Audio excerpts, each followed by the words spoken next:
It's okay now.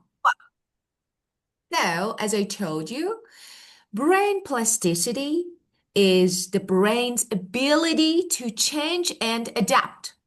So, for example, you have high brain plasticity. Why? Because you can learn new languages and everything easily. Yeah. But about adult, maybe they have lower brain plasticity. So because of this, when you say, okay, we can't learn as we did in our childhood.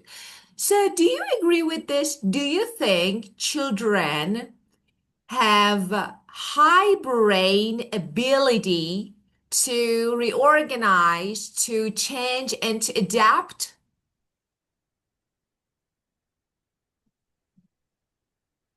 Actually, yeah, I do agree with that because, as a child, I have gained consciousness at about age 3, and I started experiencing the world in many different ways. So I think that children has the highest brain plasticity. Yeah, I do agree with you. Well, that was really good answer. Okay, first let's talk about your answer and let me just write. Okay, your answer was great. So I need to, it was really thoughtful answer. Just let me change it a little bit. Why? As a child, I have gained conscientiousness at about age 3. It's okay. Maybe you can make it more natural. Of course, yours is perfect. But if you want to make and change it to more natural version, you can say, I agree with it. I became aware of the word around age 3. So aware of the word.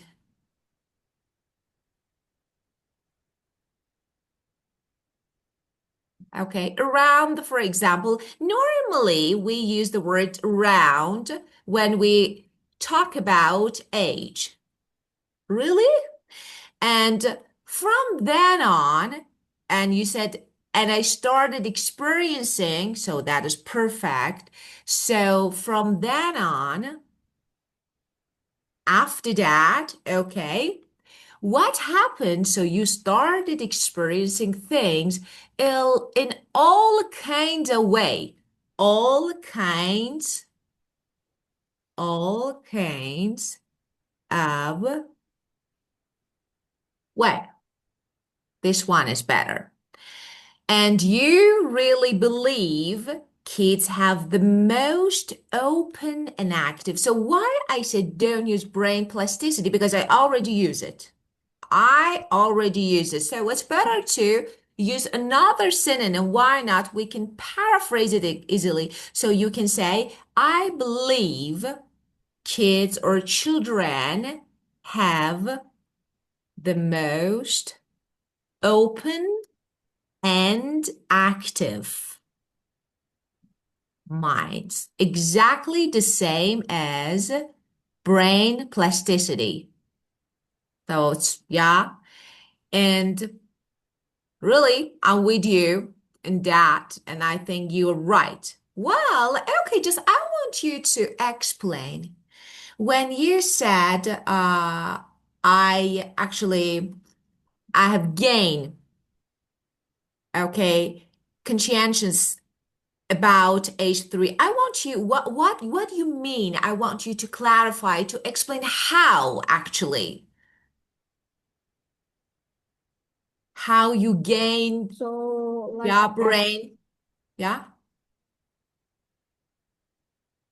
I don't actually know how I just gained consciousness because, at age 1 or 2, you don't really remember anything. And at age 3, you just like, yo, what is this? What is that? And then you'll just start to remember stuff.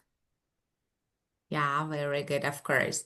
Well, so it's about being aware of the world around you. You touch, you see, you smell, you learn, okay, step by step. Well, but what happened? What happened? And let me ask you another question. So, do you have you heard and do you know about the impact and the effect, positive effect of sleep on our mind, Well, brain? is one of the sleep is one of actually one of the best things that help us develop, especially our brains. Because if we don't get enough sleep, our brain can eat itself to help produce energy, which makes you lose your IQ, of course. Yeah, very good. Okay, perfect. Again, perfect answer.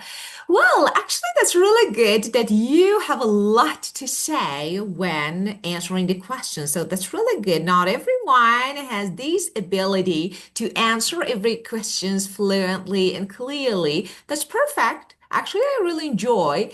Well, so first, let's talk about your answer. So why, yeah, of course, sleep has big impact on our brain and our brain growth. Like, for example, when you sleep more, for example, for kids and children, about kids and children, they need more sleep than adults.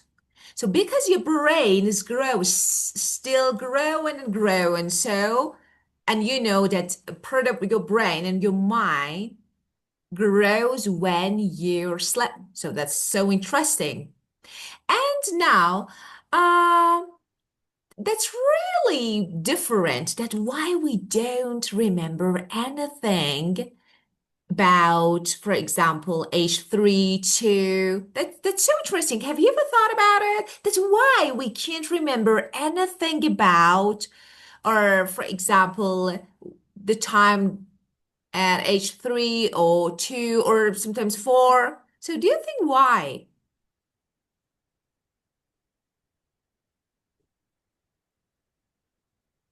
Could you hear I me? don't really have any idea about this, but I think it's just natural selection. Yeah.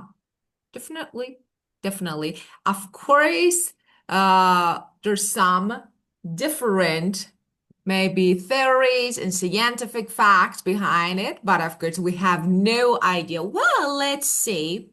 So I think this is the last time that we started this book because I don't find it an appropriate one, but for now we need to because it's actually suggested by VIP. So we need to start this book. Then we will move on to the new one. What I suggest, I think it's better.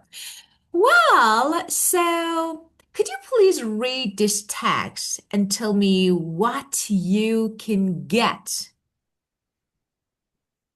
Like summarize the main point if you can. If you have no idea, of course we'll discuss the words and phrases. Well, could you please read this text here? Yeah, sure. Do we have to settle for the brain we are born with, or are we able to change it? After undergoing a radical brain makeover for his three-part show, Redesign My Brain, Australian TV personality Todd Sampson would undoubtedly agree with the latter. In the 3 months that coincided with the episodes of the show, Todd acted as a genius pig, allowing his ordinary brain to be turbocharged into super brain. By the end of part one, we hear him memorize and reel off the order of a shuffled deck of cards at the World Memory Championships. At the end of part two, he creates an urban artwork and puts it up in a derelict building for the public to visit. Then, in the closing scene of the final part, we see him exercising a supreme amount of self-control to get over his greatest fear, being chained, handcuffed, and blindfolded underwater, and having to break out of his bonds. Todd pulled off these feats under the guidance of psychologist Michael Merzenich, the brains behind the fastest growing neuroscience on the planet, neuroplasticity or brain plasticity, as it is also known. Ah, very good. Okay, so tell me what do you think about it? Actually, this one, guinea pig. This one is guinea pig. Okay, so tell me what you think about it. So, do we have to settle for the brain we're born with, or we're able to change it? So, really, do we have to settle for the brain we're born with, or we're able to change it? What do you think? Do you think no, we can't change it, or do you feel like that why not? We can.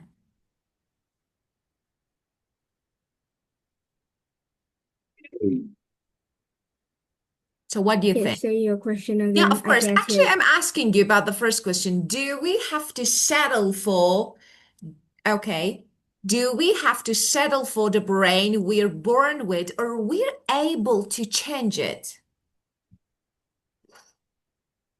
Actually, I think that our brain can change with the impact of the environment you're living in. So, for example, if you are living in poorer regions, you might develop the ability to save lots of money, to bargain, to negotiate and stuff. But if you live in a rich and wealthy happy family, you might be spoiled, and in the future you have less opportunities. And if you live in a violent environment, like near the mafia and something, in the future you might become a mafia boss and do violent stuff. Yeah, definitely. So there are different factors that can affect your brain, as you mentioned. So of course, so you may be born with a really genius, talented, smart. Okay, so something, part of it is genetic. So we have it. Okay, but another part is related to, and it's actually, we can say related to the environment and the condition, your living condition. For example, if you have a chance to grow, to improve your brain ability, for example, someone who studies a lot, who reads a lot, and someone who no, or as you said, maybe your family background can affect, can maybe we can say can actually provide you with a chance, of learning. So this way, this can actually, it can affect your mind, your brain. Yeah, so we can change it. Okay. After undergoing, okay, a radical brain makeover for his three-part show, redesign my brain, Australian TV personality Todd Sampson would undoubtedly agree with that latter. Okay, so I want to ask another question. How much time we need to change something? For example, we have actually a 30-day challenge. And it's believed that people can change their habits in 30 days. Do you agree? Do you think Yeah. 30 days enough to change our brain and our habits or mind? Actually, I think that 30 days are more than enough to change our habits because, sometimes when you pick up something new and fun for you to do, like art, which is the part that I'm interested in, you might be able to get a new hobby or habit in about just a week. And that's what it is. And that's a proven statistic by lots of scientists. Yeah, partly agree with you. So why? Yes, maybe for it's enough to start, I think, but changing something, for example, changing something that you've had for a long time. For example, uh, I've been drinking coffee for how many years? Every morning for more than I can say 20 years.